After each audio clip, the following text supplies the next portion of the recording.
Been the challenges? I'm sure there's been many. You were a novice sailor. You hadn't really sailed before. So, I mean, this really is literally throwing you in at the deep end, isn't it? It really is.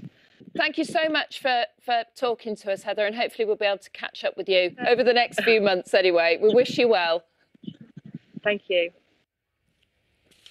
Heather Broadbent speaking to me when she was in Fremantle a few days ago.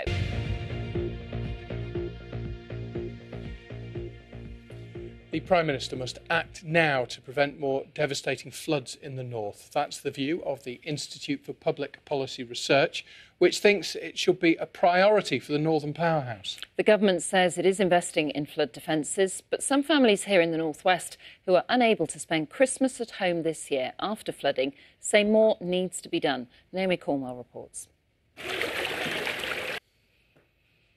Now, let's stay with medical matters because, as you know, all this week we've been following Dave Kearney from Bury as he undergoes experimental cancer treatment at the Christie Hospital in Manchester. Dave has got terminal prostate cancer. There are no other treatments left for him except this medical trial. Yeah, but this region, a centre of scientific expertise, has hundreds of new treatments and clinical trials taking place. Here's our health correspondent Jill Dummergum with the fourth of her exclusive reports. So Jill filmed that 6 weeks ago.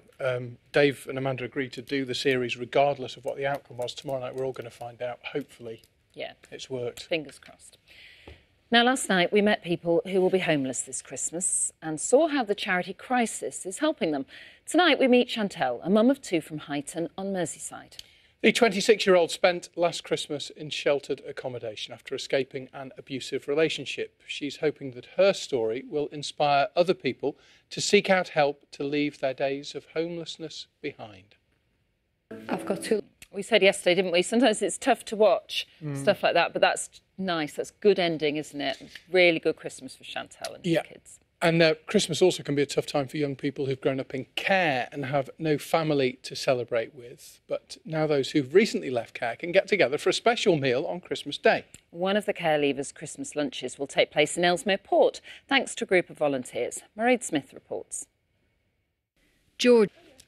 Wish them all a nice Christmas. Now, football news. Liverpool have confirmed that they will sign the winger Takumi Minamino from Red Bull Salzburg in Japan. The international is understood to have a release clause of £7.25 million. His future teammates won. Now, we're still waiting to hear if Carlo Ancelotti will be Everton's new manager, with Duncan Ferguson remaining in charge against Arsenal on Saturday. Everton lost to Leicester on penalties in the EFL Cup last night, but Manchester United and City both won through and will now meet in the semi-final. Right, now to tonight's Christmas star, a woman who has devoted her life to helping others at the church which she has been going to since she was a baby.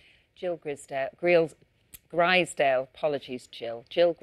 is community pastor at St Mark's in Barrow, where she's created a clothes bank and a free food cafe for anyone who might need a little help. Ian Haslam has been to surprise her. Brilliant. The choir with no name sounding really lovely there. We've got some music tomorrow night as well, haven't we? We have, Last full programme before Christmas. Yes, we're going to be all festive and good news stories tomorrow You've gone early with the festive jumper. Yes. As a few people have remarked. I know. have not gone early with the festive tie. Spangly and sparkly. Oh, I always look spangly and sparkly. You can wear one of those tomorrow, Roger. A nice little sparkly top. Yeah, wouldn't that just suit me? Yes, I've got one. I'll lend it to you. Oh, gorgeous. We've seen over the past couple of days. So great weather for dancing. Oh, wonderful. Well, that's good news. Great weather. Well, you'll both be sparkly, if not for the programme, yes. for the Christmas party, won't you? Yes. Hope so. I've got my sequins on standby. Yes, definitely no pictures allowed. Fair enough. I'm not joining in this conversation. We'll see you tomorrow. Good night. Bye. Thanks for watching.